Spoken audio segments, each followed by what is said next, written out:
Hello friends, in this video we will discuss what is lap length, why it is provided, and what will happen if we don't provide it, how to calculate lap length, and what are the general rules to be followed for lap length. So first of all, let us understand what is lap length and why it is provided. Lap length, also known as lap splices. Suppose we need to construct a building of 20 meter height, but there is no 20 meter single bar available in the market. The maximum length of steel bar available in the market is usually 12 meter. Why 12 meter? It's because of transportation problem and manufacturing difficulties. So we need to join two bars of 12 meter to get 20 meter bar. So lap length is the length provided to overlap two rebars in order to safely transfer load from one bar to another bar. An alternative to this is to provide mechanical couplers. What will happen if we don't provide lap length? If we don't provide lap length, then the load transfer mechanism will fail, which eventually lead to failure of structure. Also, if we provide less lap length than the required, then the reinforcement bars will split and cracks can be developed in the concrete. Now let us understand how to calculate lap length. Lap length calculation for tension zone and compression zone are different. Let us take the case of beam. When beam is subjected to forces in a building, the bottom portion of beam experiences tension and top portion of beam experiences compression. So first we will discuss about tension zone. In tension zone there are two cases. One, flexural tension, and two is direct tension.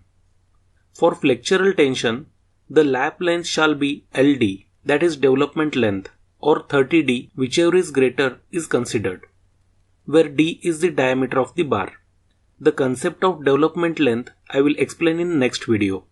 Generally it is 41D, where D is the diameter of bar. For direct tension, the lap length should be 2LD or 30D, whichever is greater is considered.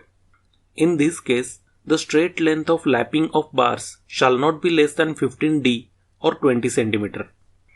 Lap length in compression. In case of compression, the lap length is equal to the development length calculated in compression but not less than 24D. What are the general rules for lap length? For different diameter bars. When the bars of different diameters are to be spliced, the lap length is calculated considering the smaller diameter bar. Suppose you are constructing a column, from bottom 20 mm diameter bar is coming and from here 16 mm diameter bar has to be spliced. Then for calculating lap length, 16 mm diameter should be considered and not 20 mm. If the diameter of bar is more than 36 mm, then lapping should not be done. Instead of lapping, these bars should be welded. But if welding is not possible, then lapping can be permitted for bars larger than 36 mm. But in this case, additional spiral shall be provided around the lapped bars. Lapping should be done in a staggered manner. These laps should not be given at the same level to avoid buckling. The stirrups shall be closely spaced in the lapping portion. It's because when we provide lapping in a concrete member, the strength of member slightly reduces. Hence we need to provide more number of stirrups in this portion. In case of bundled bars, lapped splices of bundled bars shall be made by splicing one bar at a time. Such individual splices within a bundle shall be staggered. In this image you can see some amount of rebar is left for future construction. This extra rebar will be needed for tying bars of column. This extra length of rebar is also called as lap length. Lapping zone. This is the column. L is the length of column. In case of column, the tension zone is located at L/4 distance from both ends of column.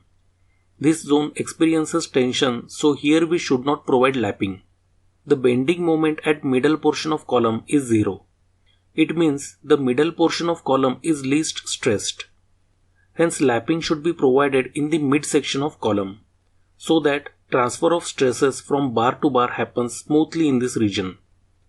Whereas in case of beam, as I have already explained before, the top portion of beam experiences compression and bottom portion experiences tension. So the top reinforcement in beam is lapped at mid span as the beam does not experience any negative moment at midspan, and so lapping is great in this region. In case of bottom reinforcement, the lapping is provided near the ends of the beam or L/4 distance from column face, but should not be in the midspan of the beam. And one last point, the lapping should not be provided at joints. So friends, thanks for watching. See you in the next video.